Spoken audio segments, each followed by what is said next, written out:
नमस्कार. आज आपण पाहत आहोत ज्वारीची भाकरी. प्रथमतः ज्वारीचं पीठ चांगलं चाळून घ्यायचं. त्याच्यानंतर आपण ते चांगलं मळून घेऊयात. ज्वारीच्या पिठामध्ये आपल्याला लागेल तसं थोडं थोडं पाणी टाकून आपण ते छान मळून घ्यायचं. ते छान मळल्यानंतर भाकरी छान फुलते आणि नरम राहते. आपण पाहतच असाल जसं लागेल तसं पाणी टाकून आपण ते पीठ मळून घेऊयात. एक रोल तयार करायचा त्याचा.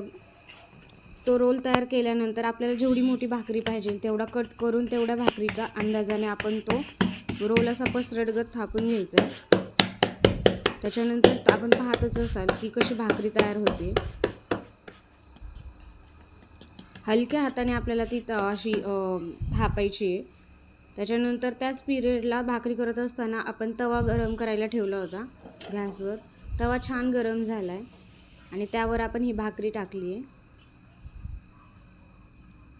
आपण पाहतच असाल की ती भाकरी टाकल्यानंतर एक 3 ते 4 मिनिटांमध्ये आपल्याला त्याला लगेच पाणी लावून घ्यायचं. जर खूप वेळ होत असेल तर खालून भाकरी पूर्ण करपून जाईल. पाणी लावल्यानंतर हळूहळू पाणी लावून घ्यायचं म्हणजे हाताला चटके नाही लागत. कारण तवा खालून गरम असल्यामुळे ते चटके लागण्याची खूप शक्यता असते भाजण्याची. तर काळजीपूर्वक आपण पाणी लावून घेऊयात. पाणी लावल्यानंतर पूर्ण भाकरीला ते पाणी पसरून घ्यायचं आणि पाणी लावल्यानंतर आपण ते लगेच एक 2 ते 3 मिनिटांमध्ये आपण ती पलटून घ्यायची. अगर आपण ती पलटून नाही घेतली तर त्याच्यामध्ये चिरे पडू शकतात. ती पाचली नाही जात व्यवस्थित. आपण ती पलटून घेऊया.